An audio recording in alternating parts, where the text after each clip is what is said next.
Hello traders, how are you? कैसे हैं आप लोग? तो दोस्तों आइए यूरो यूएसडी का सबसे पहले एनालिसिस देखते हैं। तो सबसे पहले हमने आपको एक शॉर्ट रेट दिया था 631 के आसपास, और आपसे कहा था कि 653 का इसमें एसएल रहेगा। उसके ऊपर अगर कैंडल क्लोज हो गया तो आउट, नहीं तो आपको नीचे मिलेगा।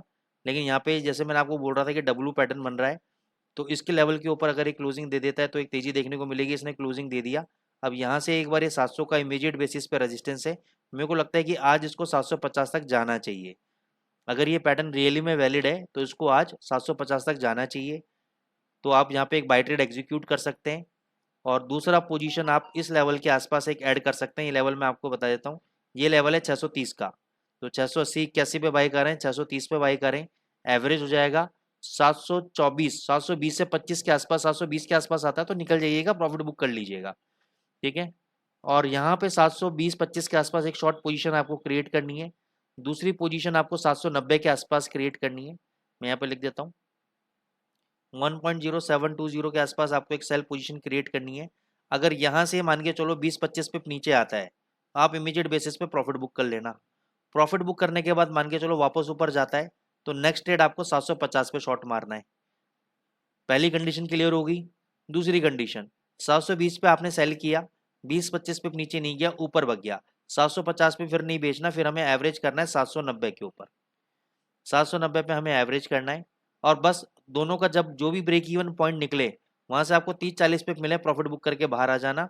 ऊपर भगने लगेगा तो चिंता मत करना, इतना नहीं भगेगा, वो मैं आपको बता दूंगा कि कहाँ एग्जिट करना है। केवल आप अभी आप पोजीशन बना के बैठे रहना यूरो यूएसडी के अंदर। तो मैंने बाई ट्रेड भी समझा दिया आपको, सेल ट्रेड भी समझा दिया। नहीं समझ में आया तो दोबारा वीडियो को रिवाइंड करके आप देख सकते हैं। फिर मैं आता हूँ जीबीपी यूएसडी के ऊपर। जीबीपी यूएसडी बोला था 2500 के आसपास शॉर्ट करना है। अब देखो यहाँ पर भी क्या हो रहा है, बेस फॉर्मेशन बन रहा है। यहाँ पर भी क्या बन रहा है, बेस फॉर्मेशन बन रहा है, साइडवेज जोन के अंदर है। तो यहाँ पे अपन क्या कर सकते हैं, इन अजम्पशन, अभी ब्रेकआउट हुआ नहीं है, लेकिन मैं ये अज्यूम कर रहा हूँ, प्रिडिक्ट कर रहा हूँ ब्रेकआउट होने से पहले, जो कि टेक्निकल मना करता है। मैं आपको फिर मैं बोल रहा हूँ, यहाँ पे मैं टेक्निकल का रूल ब्रेक कर रहा हूँ। मैं सिर्फ एंटीसिपेशन के अंदर ये मैं आपको रिकमेंड कर रहा हूँ कि आप बाय कर लो 2473 पे। स्टॉप लॉस आपका 2390 रहेगा, और टारगेट आपके 2550 तक के आपके टारगेट रह सकते हैं। अब यहाँ पे ट्रेड कम लेना, क्योंकि यहाँ पे थोड़ा सा कॉन्फिडेंस लेवल मेरा कम है। लेकिन क्या होता है कि अगर डॉलर इंडेक्स नीचे आया थोड़ा बहुत, तो ये झटके से 2550 मारेगा, और तेजी से मारता है। आपको भी पता है कि जीबीपी यूएसडी का कैसा मोमेंटम है, मेरे को आपको समझाने की जरूरत नहीं है। आप सब समझदार लोग हैं, आपको पता है कि जीबीपी का कैसा मोमेंटम है। तो आप यहाँ पे बाय कर लें। 2390 का एसएल रखें, बीच में कहीं चाहें तो एवरेज भी कर सकते हैं, और ऊपर ये 2500 से ऊपर 2550 तक जाएगा, वहां पे अपने प्रॉफिट्स को आप बुक कर ले। यूएसडी कैट पे आ जाएं। यूएसडी कैट पे देखो, इसने rounding bottom, rounding top pattern बनाया है, और इस पैटर्न से इसने ब्रेकआउट भी दे दिया है। तो यहाँ पे शॉर्ट पोजीशन आपको लेनी चाहिए। फिर दूसरा शॉर्ट पोजीशन आपको 3800 के आसपास लेना चाहिए, और ये जो इसका हाई है, ये आपका एसएल रहेगा। टारगेट कैसे निकालना है, ये मैं आपको होमवर्क दे रहा हूँ। इस लेवल, ये जो डिस्टेंस है, ये राउंडिंग टॉप का जो डिस्टेंस है, जितना इसका डिस्टेंस है उसका मिनिमम इसका टारगेट रहेगा नीचे की तरफ, मिनिमम 1 टाइम। ठीक है ना, मिनिमम 1 टाइम। फिर अगर लगेगा कि और ज़्यादा वीक हो रहा है तो हम ट्रेल करेंगे, लेकिन क्योंकि इसका बेस करेंसी डॉलर है, तो अभी डॉलर में मैं वीक नहीं हूँ, इसलिए मैं केवल अभी 1 टाइम टारगेट ले रहा हूँ। अगर मैं डॉलर में वीक होता तो फिर मैं उसको ट्रेलिंग स्टॉप लॉस पे चलाता। लेकिन केवल अभी हम शॉर्ट करके, और अगर ये 50 पे भी प्रॉफिट देगा 3700 के आसपास, तो मैं प्रॉफिट बुक करके बाहर आ जाऊंगा। दूसरा गोल्ड पे।